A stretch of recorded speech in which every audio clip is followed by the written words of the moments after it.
Hello, শুভ দুপুর সবাইকে। সবাই কেমন আছো? ভালো আছো তো? আশা করি ভালো আছো। আমিও ভালো আছি, আমরা সবাই ভালো আছি। তো আজকে সানডেতে তো একটা স্পেশাল কিছু হতে হয়। তো আজকে হলো চিকেনটা আমার ছেলেই ভালো পায়। চিকেন করার জন্য চিকেনটা আগে ভালো করে ধুয়ে আমি রেখে দিলাম।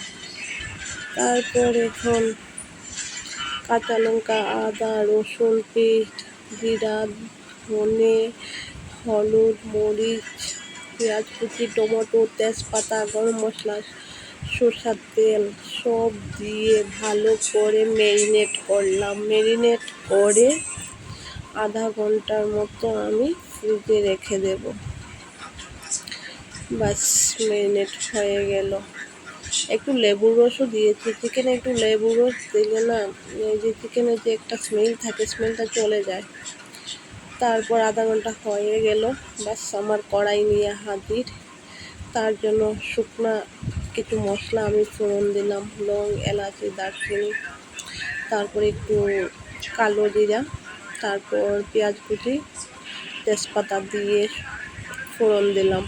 ফোড়ন দিয়ে এবার ম্যারিনেট করা চিকেনগুলোকে আমি ছেড়ে দেব। এই যে বাটি থেকে পড়ছেই না, ফ্রিজে রেখেছিলাম তো তার জন্য একদম বাটির শেপেই হয়ে গেছে। তারপর দেখুন হয়ে গেছে না। এখন আমি চিকেনগুলোকে কষাবো। নেড়ে দিলাম একটা ঢাকনা। এদিকে কিছুক্ষণ পরে, একটু 15-20 মিনিট পরে আবার আসলাম। তার মধ্যে কিন্তু গোটা পেঁয়াজও দিয়েছি, ছোট ছোট গোটা পেঁয়াজ থাকে না, ওই পেঁয়াজগুলো দিয়েছি। তারপর দেখছি যে না, এখনো হয়নি, আরও সময় লাগবে। বাস, কষানো হয়ে গেছে। এখন একটু আমি জল দেব, একটু সেদ্ধ হওয়ার জন্য দেব। আজকে চিকেনটাকে আমি কষাই বানাবো, আমি কোনো ঝুল টুল রাখবো না। এখন এগুলো তো সেদ্ধ হওয়ার জন্য জল দিয়েছি, তো একটু নেড়ে চেড়ে দিলাম, আবার দিয়ে ডেকে দিলাম। তারপর একটু চিকেন মশলা দিলাম, আজকে গরম মশলা দিইনি, দিয়ে আমি নামিয়ে নিলাম।